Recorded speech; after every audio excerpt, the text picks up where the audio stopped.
كنت بقرأ دراسة على رجيم المية كانت عكس ما كنت متوقعة، فحبيت أشارككم بيها. لو مهتم تعرف كمل معايا لنهاية الفيديو. أنا دكتورة ساندي العسال وهنا ABC تغذية. شارك في الدراسة اللي اتعملت على رجيم المية 12 متطوع في منتصف العمر، وامتنعوا عن تناول الطعام لمدة 8 أيام، وكانوا بيشربوا بس من 2 ل 3 لتر مية معدنية في اليوم.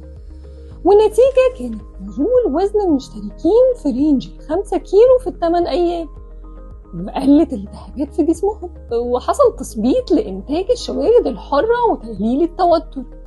لكن اللي ما تعرفوهوش هي إن المشتركين دول ما كانش عندهم سمنة ولا أي أمراض مزمنة، وكانوا تحت إشراف طبي طول وقت الدراسة، وكان بيتقاس لهم معادن الدم زي البوتاسيوم والصوديوم والكالسيوم والمغنيسيوم، وكمان كمية البول ونسبة المعادن في البول واليوريا وحمض اليوريك وكمان وظائف الكلى.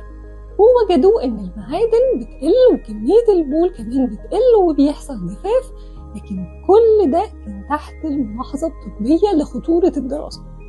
فإذا قلت نسبة المعادن دي في الدم هتأثر على القلب، ويقل تركيز الجلوكوز في الدم كمان هيأثر على صحتك.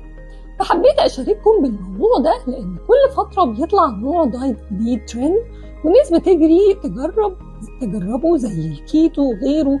فكل دايت بيكون مناسب لأشخاص معينين، ممكن يكون خطر على أشخاص تانيين. فقبل ما تجري تعمل أي دايت غريب اسأل طبيبك إذا كان مناسب ليك أو لا. مع ABC تغذية، تعلم تغذية تكسب صحة.